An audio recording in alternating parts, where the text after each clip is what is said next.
Welcome, welcome, welcome, my wonderful wisps of the wood. So, today is a little interesting, as you can clearly see that May is not with us today. For personal reasons, of course, which perfectly fine.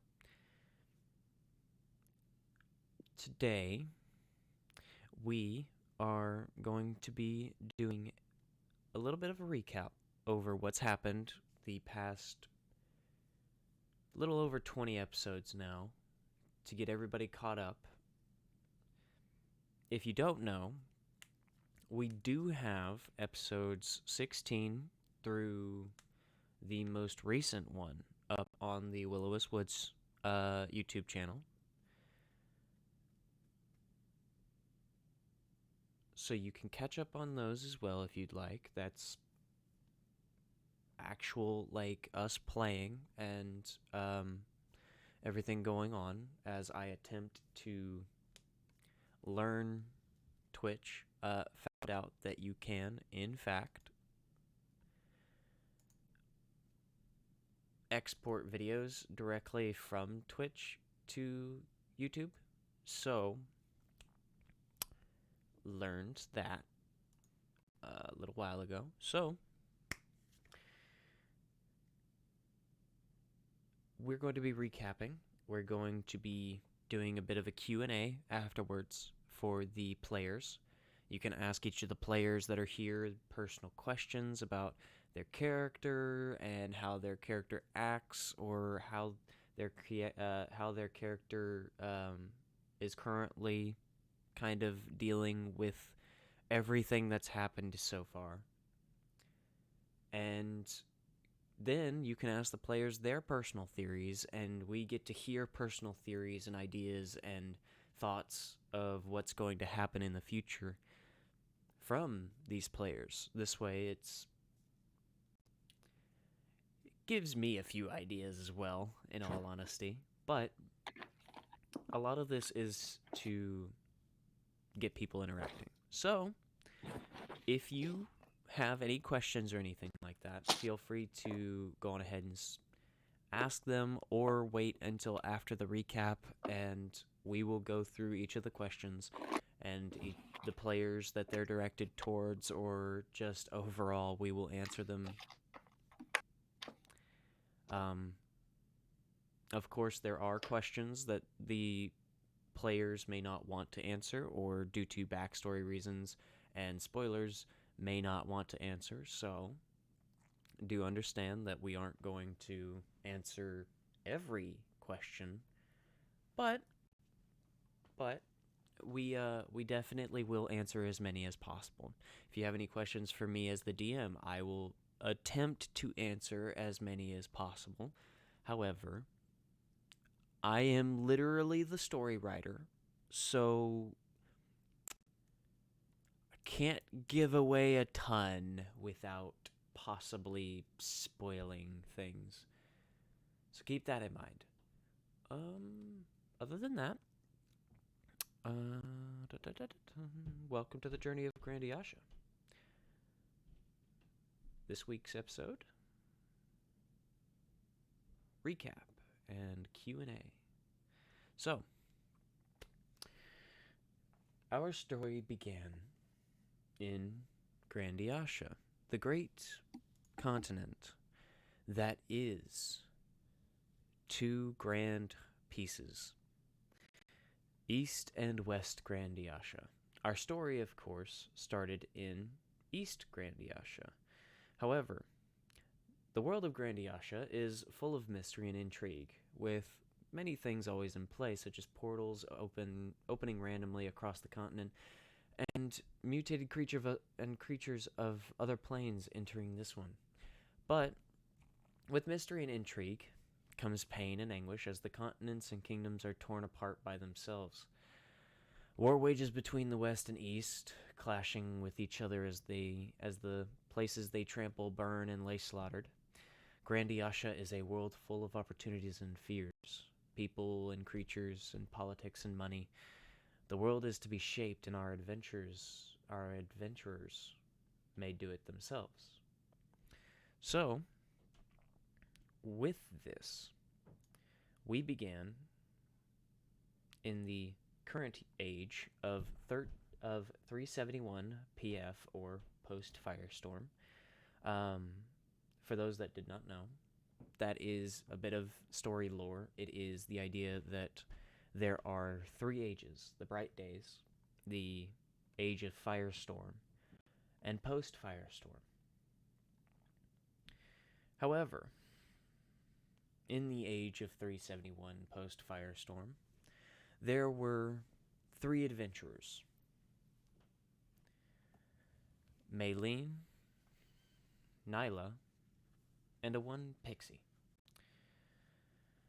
Pixie and her intrigue towards meeting other people led her to meet Nyla and May, as the 3 attempted to help put out a fire that had begun at a blacksmith. This blacksmith, being a dwarf within the city, had seemingly lit his very life on fire, as his blacksmith in Tem ended up glowing very brightly. After not only putting out the fire and directing people to get them out of the way and out of harm's way, the 3 were also able to save the dwarf, but not before noticing a shadowy figure with very bright white eyes. This figure, unnoticeable, in the sense that it was not there, yet it seemed to be. It was almost as if you had seen a shadow in the corner of your eye. However, after hearing it, one of our players, Nyla, had an interesting reaction. Thought-provoking learning of this strange possibility. She kept it to herself. After Pixie had managed to get the other 2 to stick around and stay, they were able to learn a little bit more from the dwarf. Learned that his mind was not his own when he had done it, and learned that a voice was telling him to do so, as if he was dreaming the most terrible of nightmares. But after taking him to a temple of Shaytramatis and getting him the help that he needed, the group then sought out his son, learning of him from a dragonborn blacksmith in town. They found him on the edge of the woods, or at least his cabin. Through a little bit of investigation, the party had found a trail, footsteps, footprints, as well as hoof prints that had led into the forest of life. They managed to head in, following the footsteps, to find the dwarf son, the hunter, being attacked and seemingly questioned by a creature with pale skin and boils and blisters and pustules all over its body, as well as a tail that ended in barbs and a head of a goat with legs like that of a ram. This strange creature, disease-ridden seemingly, was trying to get answers likely from the son who, being the son of a blacksmith, would know, but to no avail, as the creature was then stopped by May, Nyla, and Pixie.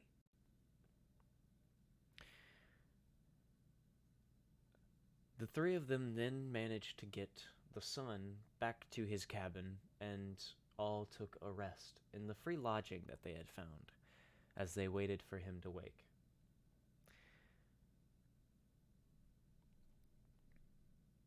After waking the next morning, they had found a note from their new companion, Pixie, stating that she would no longer be able to travel with the group. But it was not for long.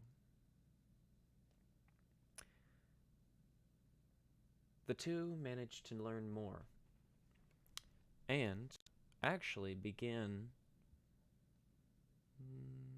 noticing things. They had made their way towards the city of Crows, where they had learned of this blood gem through a few of the blacksmiths, as well as a jeweler, a very strange gnome. This blood gem seemed to be only known of two within the continent. One being in possession of the Queen of Friant herself, and the other a royal family within the city of Crestia to the far north.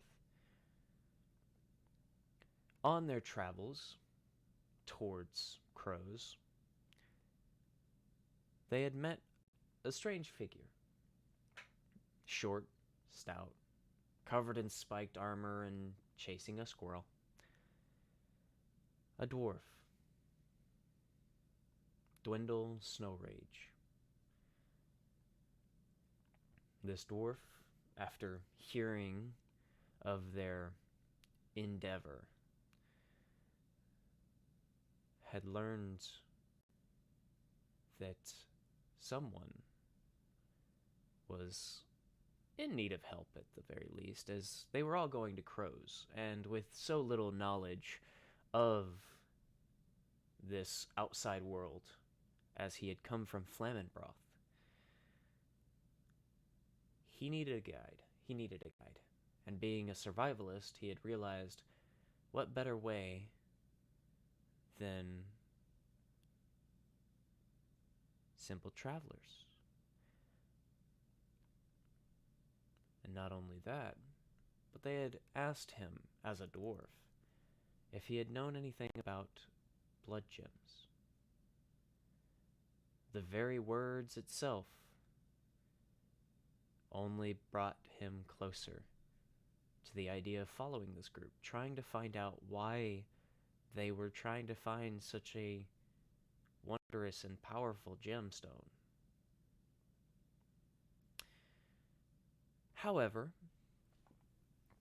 this was not the only figure to cross paths with them, as after finally reaching the city of Crows, they run in to what seems to be a locked gate. The city of Crows locked down as a strange plague, as one would assume, had the entire city in panic. After questioning one of the guards and someone managing to persuade them with a more magical ability, they had learned that the city itself was on lockdown due to the fact that creatures, much like humanoids but beastie, were terrorizing the city. It was said that a large beast had been terrorizing the nights within Crows, and people had lost their lives. So, being who they were, they had decided that what better way to get to their goal with an obstacle in the way than deal with it. Doing this, however, they had met a strange, small being, a pixie, or as they have yet to learn, a strange winged figure with armor that seems to have a rather strange attachment at the back. Riding upon a very metal creature. A fox with a turtle shell. Odile and her lovely companion. Rovan, being what drew most of their attention, as they thought that it was someone following them in search of the same ideas and endeavors they were. They had come to learn that this little figure was simply trying to get into Crows, for Crows is well known for its little artifacts. After getting inside, with the help of this group, and Rovan being a wonderful climber, this being had managed a grappling hook, getting the four on top of the wall. However, patrols that had manned the wall had began their walk towards the group. And the first iconic means of showing Dwindle actually probably has some form of care towards these strangers. Or at least a care towards his own self-preservation. Had used an owlbear pelt that they had retrieved by defeating such a creature on their way to Crows, to cover himself and leap from the wall. Drawing the attention just long enough, the group was able to find a ladder down the wall and into the city. Everyone somewhat separated. So, using this time, they had managed to find out little bits and pieces themselves, with new information sprouting. Dwindle had found a blacksmith where he could repair his armor, as the other three were searching for their dwarven companion. One had met a Goliath that seemed rather helpful. The others met an old lady that just seemed too sweet not to help. And the other had found quite a helpful library, on top of finding the dwarf. Finally. So, after reconvening, the group began their plans, and on the first night, no less, had found traces of this creature. Thank you, James. I don't know how you did that, but thank you.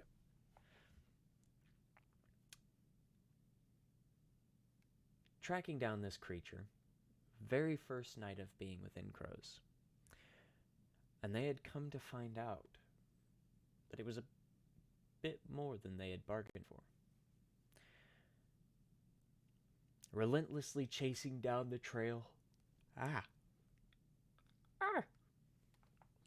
Relentlessly chasing down the trail and following any signs they could, they found themselves within a warehouse. This warehouse housing exactly what people were saying was terrorizing the city. Humanoid beasts. The group fought these creatures and won, only to find that they were human in the beginning. One of the group, Odile, had managed to create a whistle. Two of the group were bitten. and the others very close to coming unconscious during the fight. But with help from the archer, who Maylene had seen as a angel for but a moment as she healed our strange friend, there was a trick of the eye, as far as the group knew, of what May truly was.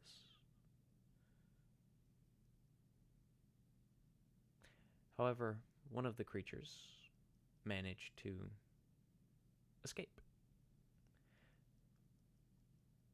only to be chased down by the group once more, and learned that May was not a trick of the eye. Nope, I'm incorrect. Flip those.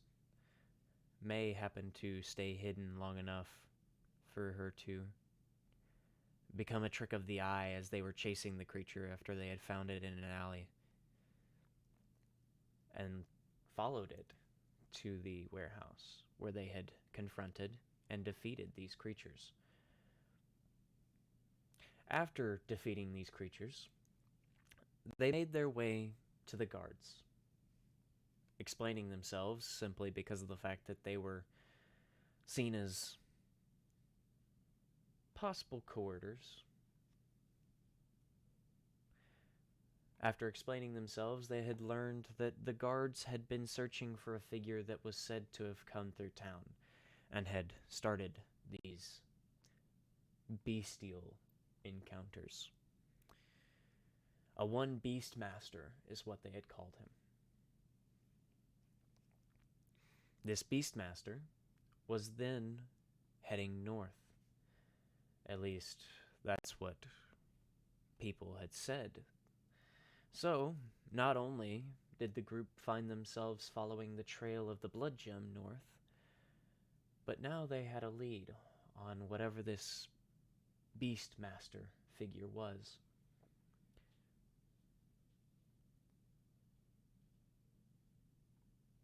After helping the city, they were able to bring the lockdown to a stop.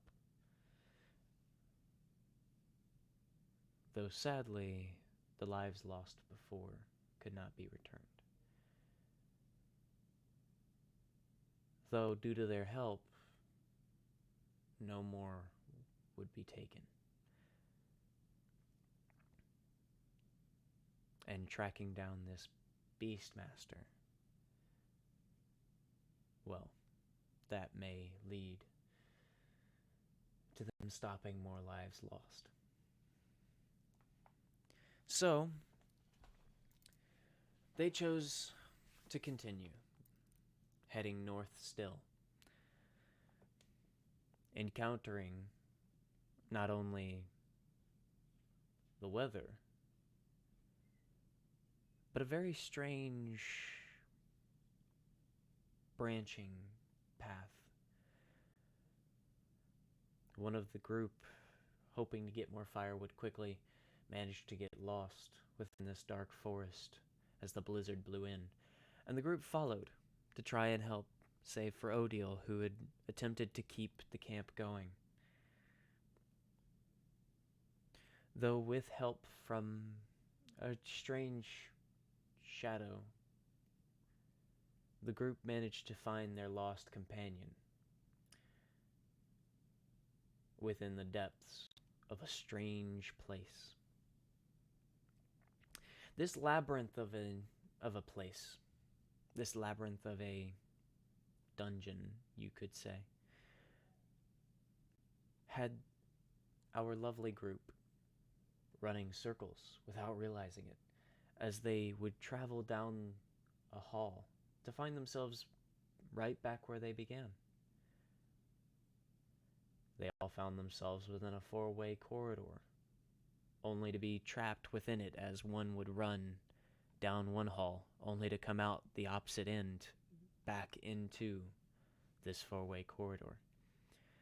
However, these tricks were easily asundered, as the group managed to find the runes and the spells that kept them in that space. Simply destroying it managed to get them free. However, the dwarf, Dwindle, and Odile managed to get themselves into a predicament as they were searching, only to find strange vines that felt as though they were being drained. Just simply walking next to these vines, staying too long. Though this vast library seemed to hold so much lost knowledge, these vines had overtaken it.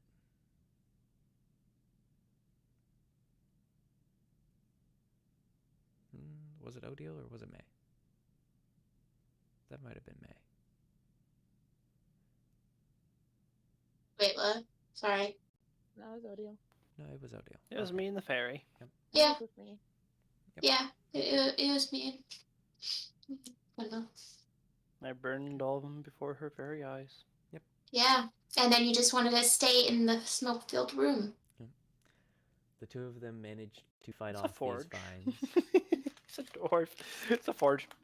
Used to smoke. The two of them managed to fight off these strange, draining vines by lighting the entire room on fire. Dwindle, being the curious dwarf he is, cut off a piece of one of these roots to find out what it was.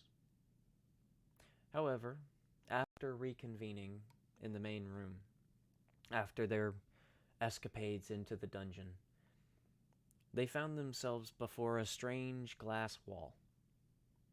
This wall magically keeping them back. However, they had managed to find out just how to pass through. After a few tests and looking around, they had found that being within touch of a source of fire allowed them through. They then found themselves before a massive door, and on either side a statue. A riddle found itself upon the door.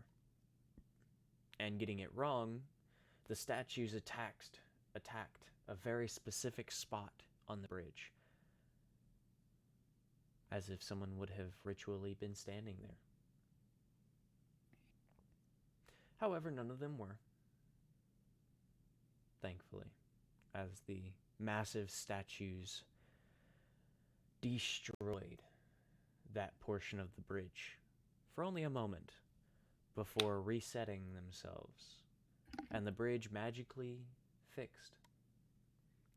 After finding the answer, the door then opened, and the group found themselves in a very large room. On the other side, a platform, and in the middle, a strange fountain-like object. As they got closer, the entire room alit and glowed with arcane light. And in the center of this room, atop the fountain, was a massive globe. The world that Grandiasha found itself in. The continents connecting to it, and the continents out in the open sea, as well as a multitude of little dots all over the world, including one where they likely were. On the other side of this room, upon the platform, through an archway stepped a massive creature, a sphinx. Head of a lion and body of a lion, but with one discrepancy, as the shoulders protruded wings, much like a beautiful eagle's. In the center of its forehead was a blue gem, and its eyes a pure white. For a cost, it said that it could answer any question for this group. And the cost was great for a few. As a small fountain, much like that of a bird's, protruded from the ground with a very pinpoint prick that stemmed from the center. At the cost of one's blood, an answer could be given. So, the group asked their questions and got their answers, some only leading to more. But they also found freedom, as after all of their questions were answered and the group had agreed that they no longer wished to stay within this creature's domicile, it granted them freedom.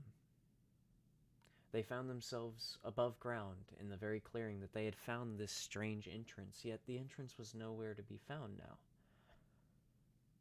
No strange obelisk, no staircase, just a clearing of no snow. After taking time to rest within this strange dungeon and having their questions answered, they then chose to rest here in the clearing where there was no snow and they had no worry of the cold yet, as some were barely holding on to consciousness. After their rest and taking time to patch their wounds, they found themselves continuing their journey. After being attacked by wolves on the way in, they managed to get to Crestia, finally reaching the destination they had been traveling towards, and one step closer to the blood gem and whatever this Beastmaster was, as well as closer to a few answers. However,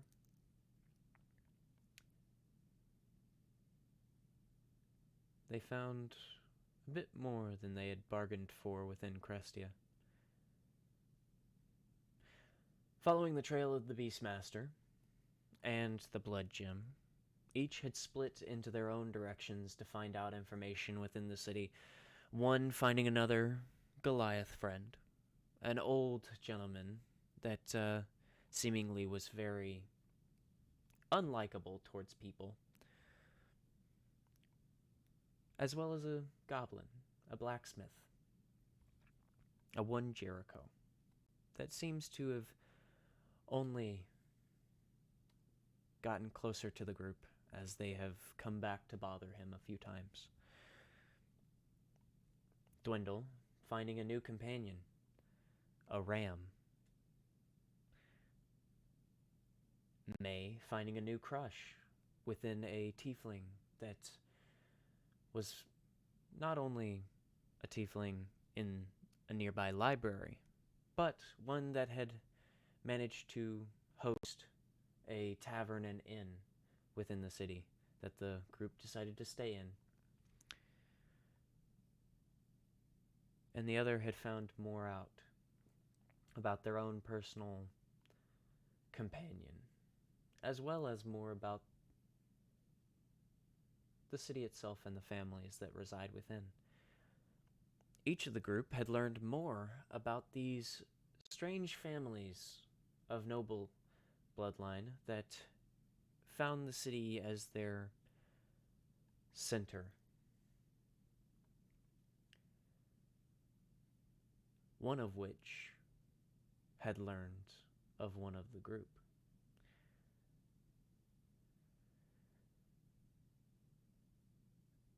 After learning more about the families,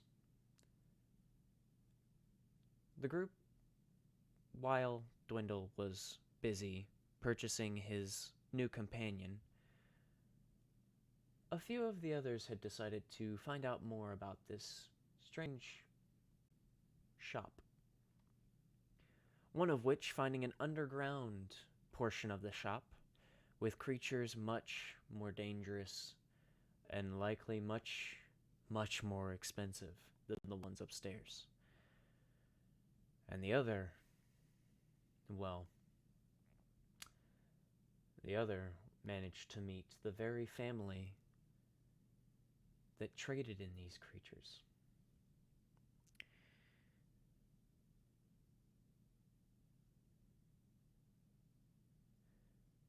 The group then found themselves one short as May was taken by the Tarkins.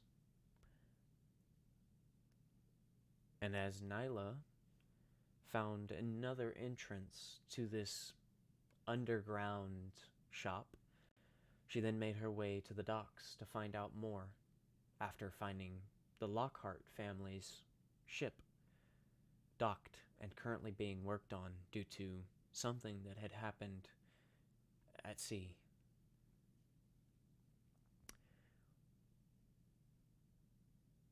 Dwindle and Odile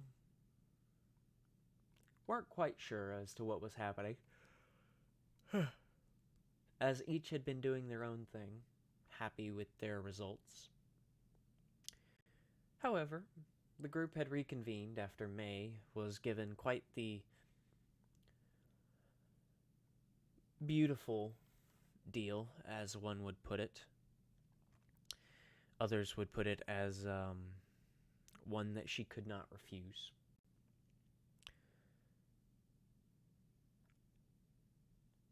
The group now had another target.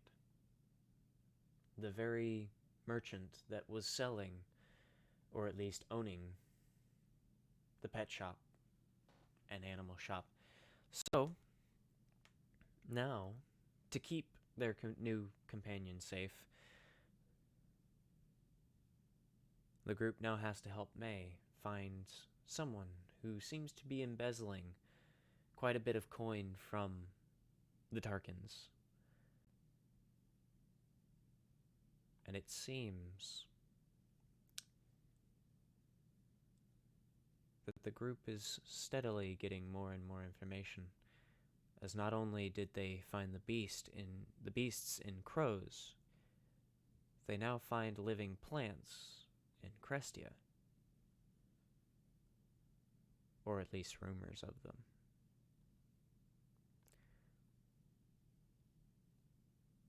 So, what will happen next is up for determination. However, for now, the group has quite a few possible jobs and or personal quests that they can follow through and learn more.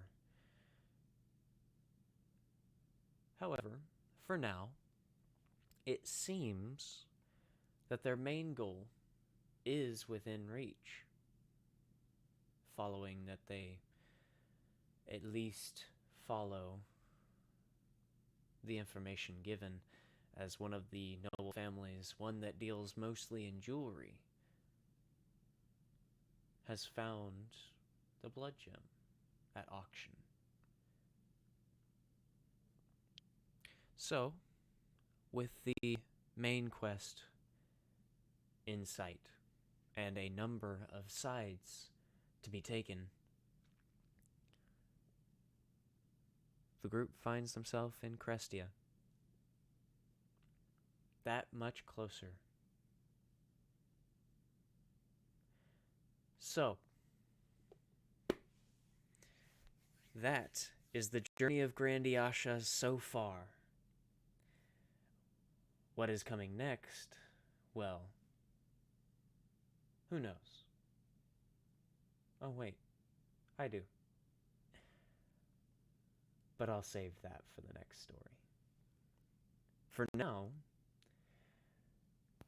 we have our lovely players here for you to ask questions, and they can give answers if they wish. If not, then that's fine. Whatever they wish to share is up to them, and backstory questions can be answered with a simple "I don't wish to" right now, as that would spoil things. So, If you have any questions for the players or DM, feel free to ask. We all are happy to answer. And we also have the possibility of afterwards, if the players wish to, they can share their theories, their thoughts, their emotions, and their feelings towards the campaign thus far and what may happen next. Who they may meet, what they wish to do, where they wish to go, and what they plan on doing. So for now, if you have any questions, feel free to ask.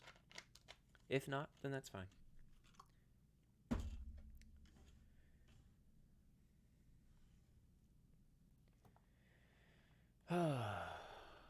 Recaps are fun.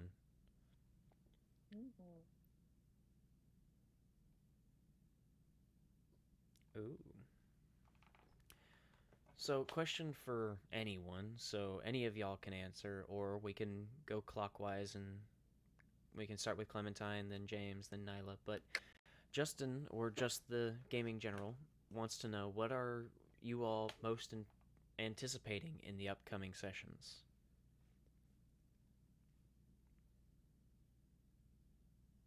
So, Clementine, what are you most anticipating in the upcoming sessions? I don't really know,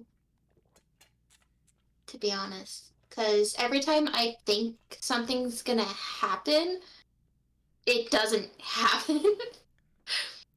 So, like, for example, when we saw the Sphinx and everything, I thought we were gonna battle something. And then, we just asked questions. So, quite honestly, I really don't know what's gonna happen. I'm hoping in the next, 3 or 4 episodes we probably will be fighting something again. But I don't know. I really don't. I find combat to be one of those things that I have to make it make sense. And if you're in the middle of a well-guarded city with nobility, I find it very difficult to just, here's a pack of wolves. Yeah. Well, considering we got those trees we gotta go deal with, Oh, it's yes. Oh, yes. I have a feeling we'll probably be able to. Of course. At least me and Dwindle, because the other two are gonna be busy. Mm-hmm. Nyla, what were you going to say?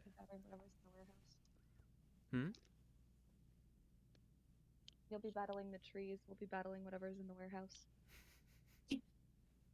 Oh, man.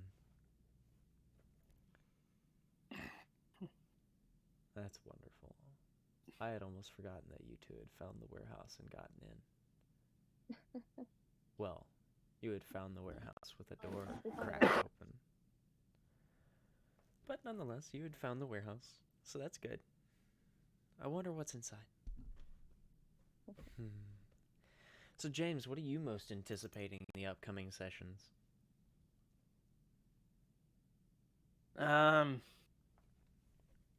Let's see. There's a couple of things. One, an armored ram. 2, armor rammed combat. 3, there's a lot.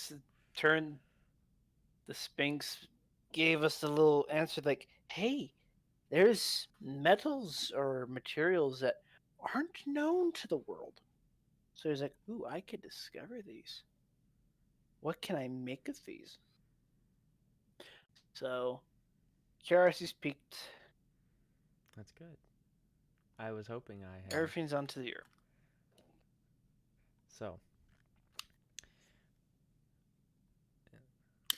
And Nyla, what are you most anticipating?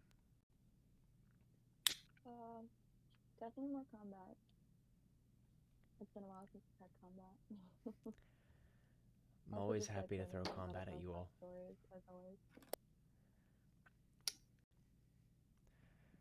Well, I can safely say that if you all follow the right paths and make the right and or wrong decisions based on who you ask, there will be combat, more than likely. There are always possibilities. I never leave anything like that to chance. So, it's very possible. In the upcoming sessions, as the DM, I anticipate quite a bit from all of you, because I never know what any of you are actually going to do, but I anticipate that you all are going to make decisions that surprise me and or give me a better idea of where I should be leaning with each of you. Now, I can't hold any of you together for more than 5 minutes, but I can try and make this interesting, at least.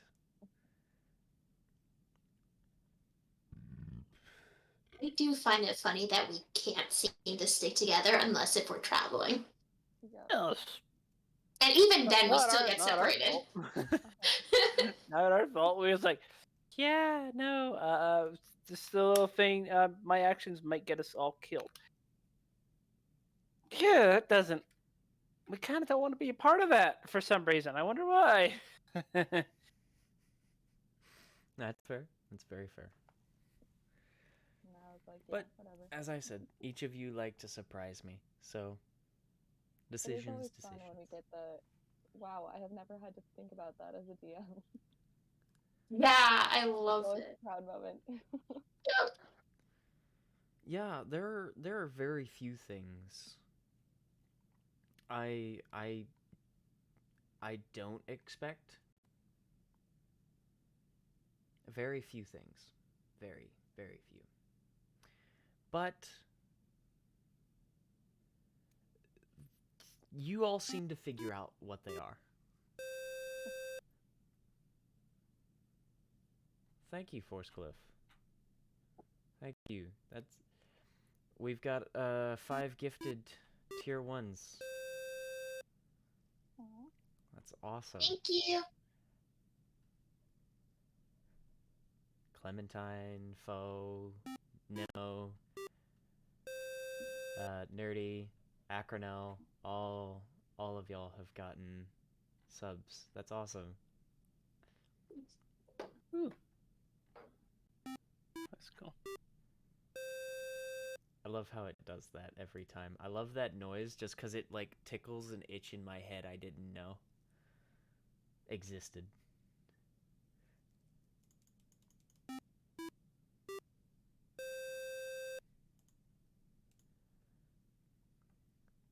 Any other questions?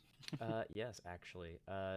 Just the Gaming General has another one. It says, for anyone to answer, if anything, what is one thing you'd like to improve on, i.e. better at voicing your characters or bettering your ways in combat, stuff like that. So what's one thing that you'd like to work on or get better at or improve, Clementine? Creating things that Odd can create. That's fair. Because she is an artificer, and I have plenty of ideas. I have to make them make sense for her to make. That's fair. So, yeah, that's Yeah, that's probably one of the most difficult things, in my opinion, as a person playing a very mechanic kind of idea in a fantasy world.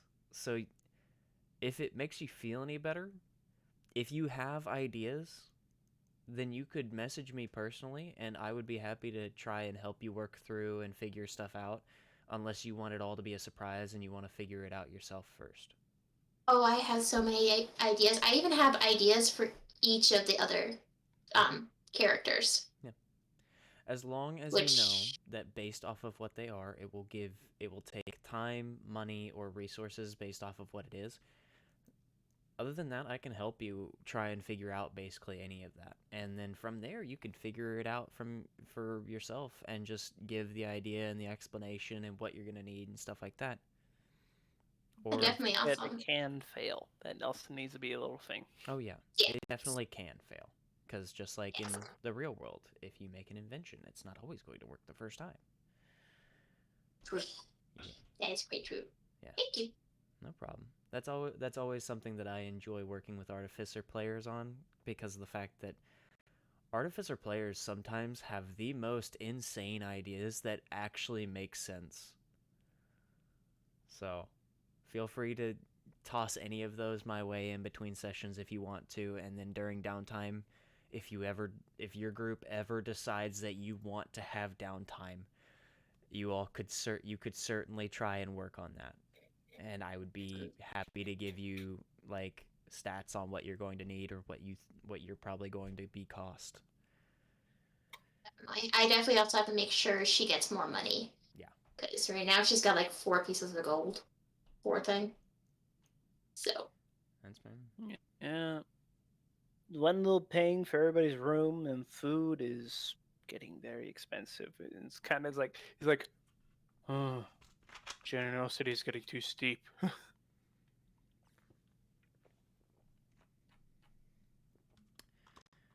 How about you, James? What's something that you want to improve on or get better at or master? I consider myself a master when it comes to combat. So what I want to get is I want to get Wendell's voice back. I've forgotten it. I would like to be more in voicing character-wise. That's fair. Finding the perfect voice for the character is always interesting, considering you have a very specific image or sound in your head, and then you're trying to work that out into reality. It's very fun, though. And listening to Dwindle, like, in any voice that you've done for him, it always sounds amazing, in all honesty. Mm-hmm. So, I think it's just the idea of picking his voice, and I think you had a good one towards the start. You're getting closer That's and one closer. that's the one I want back. You're I've getting lost it. closer and closer with each session, You are. if you haven't already gotten it back. Maybe. How about you, Nyla? Is there anything that you'd like to improve or get better at? Mostly just like reacting before the session's over. I keep on like right 5 minutes after the session's done, I'm like, oh my gosh, I should have done this. This would have been perfect. That's happened a lot of times. It's usually It how it still goes. happens. Yeah. Yeah. It still happens. It will never stop happening. Oh, That's I don't like doubt it. never. Hopefully I get better at it though. That's like it's like when you're in an argument or if you're in a back and Yeah. forth with someone and then 2 hours later you're like, "Oh, I should have said this." Round 2. Oh, it's wonderful. I think that you all interact and think of things and react in very amazing ways, in all honesty, and for your characters in that moment, because it's very realistic. It's the idea of how y'all interact is very realistic. It's the idea that, like you said, there are things that you wish you could have done instead, but in that moment, since you're playing your characters the way you are thinking of them in your head, I feel like in the moment when you're reacting with these emotions and these phrases or these statements that you're making to each other or these interactions between the characters, I feel like that genuinely is like the best way to play, and you all are doing great because there is those things in the back of your head that, like, man, I wish that I could have done this, but in reality, in that moment, your character's probably thinking the same thing. 2 hours later after the interaction, they're probably thinking, man, I could have said this instead, which makes it very realistic, and it's absolutely wonderful. I love it.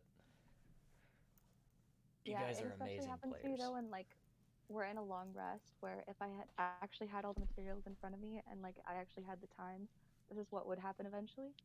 Yeah. But yeah. Yep. Just the Gaming General says hindsight is always 2020.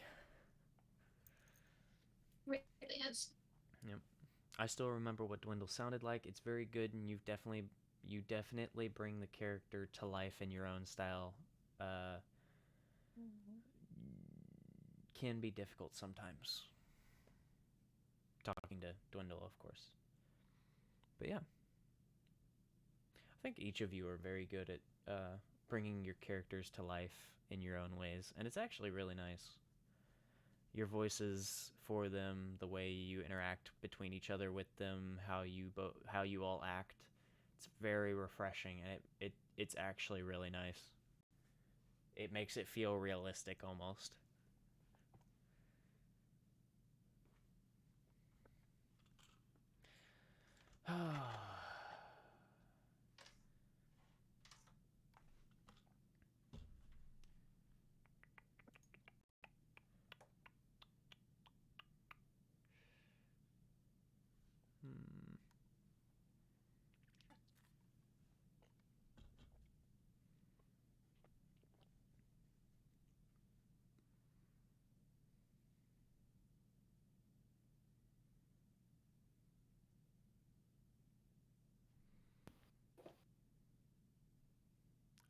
You know what? I want to see if this works.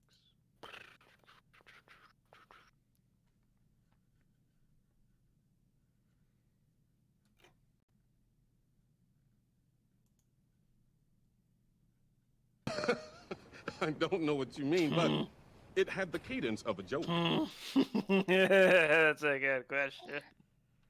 Really hard. What is your most favorite moment thus far? I got mine. Got yours? Yeah, I know. There's a few of them. I don't know if you three can hear them, but we have sounds now for the wisp points, because I found the extension for adding sounds to the stream itself and reactions that people can put. So there are new redeems, and I don't know if you all can hear them, but I definitely can. And every now and then I'll just hear, or I tested the first one out. And just now, just the gaming general just did the Wednesday my dudes sound, and it was great. No, I can't hear them. I can't either. I keep Twitch muted, but I watch it. Oh, it's great. Let's see here. But they are new redeems, so that's great. Yeah, I was kind of wondering where all this came from. Good job! There it is. Oh, but that's a good question. So, James, you said you had yours. What's your favorite moment thus far? Successively pushing a werewolf in a battle of strength into a blazing furnace. That was a good moment. That was a very interesting moment, to say the least, as a DM. Saw the opportunity, I'm like, I can do this. Just do this, and spent the entire combat trying to do it. And you managed to, so I mean, it worked out in the end.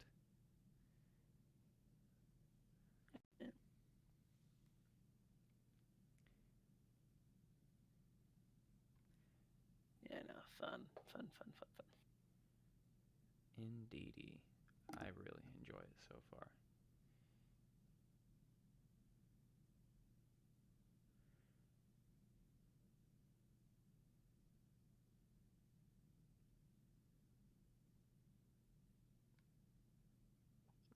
I think my favorite part as a DM so far was describing that room downstairs and everyone's reaction when I got to the main event of it.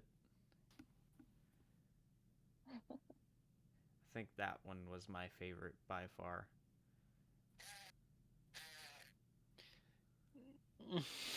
Because my whole thing is always reactions. I love reactions.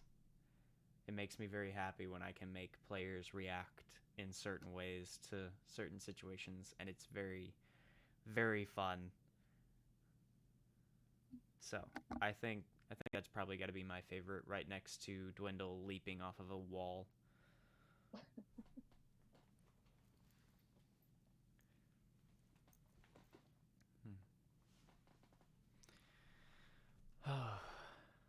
Yeah, I mean, there's all the classic funny ones, like the ones you mentioned. I also like all of just like the heartwarming ones, especially with Wendell, like when he got roped into dancing with the little girl,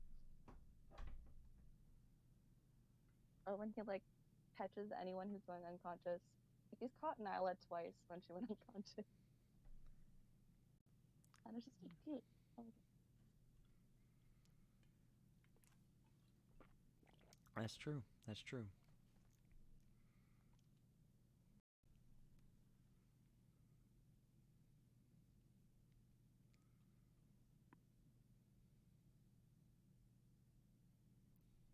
You got a favorite one, Clem? I can't pick. There's too many. Well, what are your favorites? Favorites. Okay, so my first favorite one was just the imagery of this tiny little fairy on Rovan staring up at a huge Goliath inside of a butcher shop. That's not even a butcher shop. Like that just whole imagery was hilarious to me.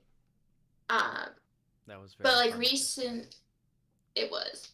And like recently, like one of my other funny moments I liked was when you got rid of Jericho's beard. And me and Dwindle had to like rush away. It's like, just go away. Just run. Like I that got. How much silver did I get back? Like 6 silver? you got a whole gold back. Oh, awesome. Dope. Yeah. That was like hilarious to me. But I think my favorite honestly seemed like role playing, having everything there was when Odd was talking with Mira. Because it was a lot more back and forth, there was a lot more role playing involved, including when she was being interrogated and everything. It just felt more there. So, yeah. That's fair. That's a good one actually. What are your favorites? What as players, what are your favorite role plays? What are your favorite role play like interaction moments?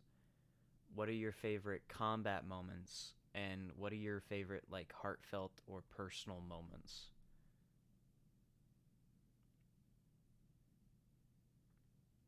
I already gave you one. I just gave you one with Mira. That's fair.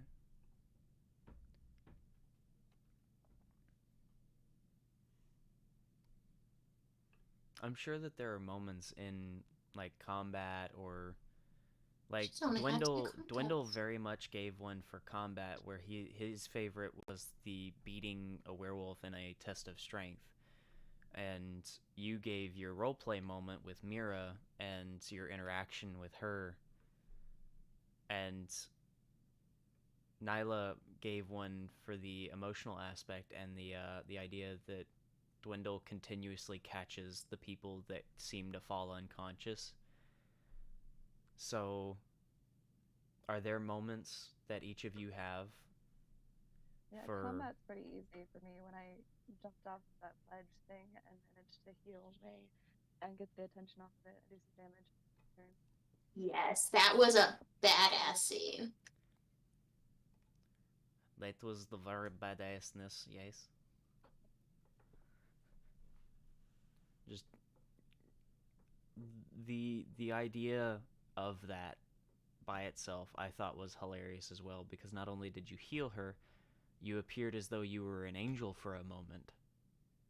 I almost went unconscious all in one round, even though I had no damage before that.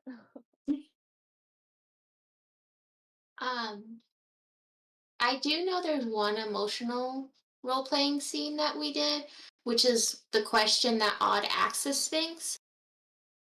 Like, because that definitely gave her some more internal thinking and such that she definitely had to do, because obviously the players don't know the question.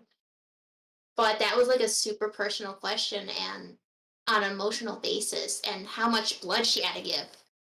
Like, that definitely impacted her. So, most emotional moment?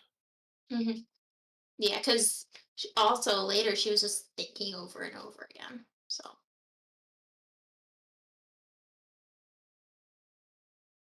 Hmm. Will can't hear you.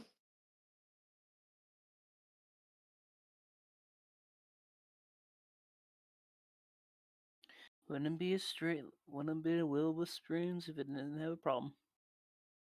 Hmm.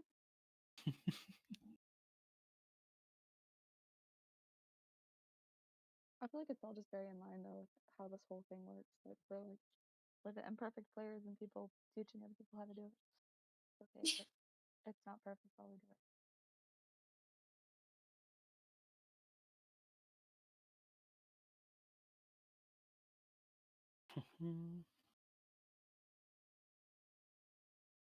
Let's see. So most emotional moment, right?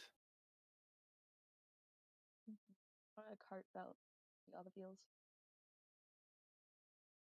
Best feeling moment. Best feeling moment.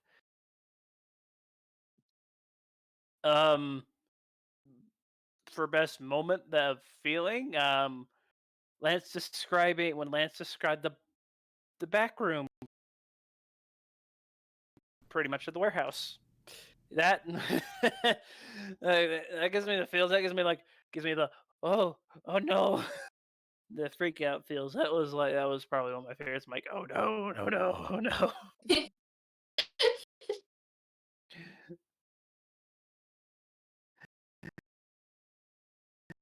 Making me question, what do we have? What does he have in store? Can we do it? Are we running? Dun, dun, dun, dun. Because chase scenes they're not that off. They don't appear that often, but they're fun still.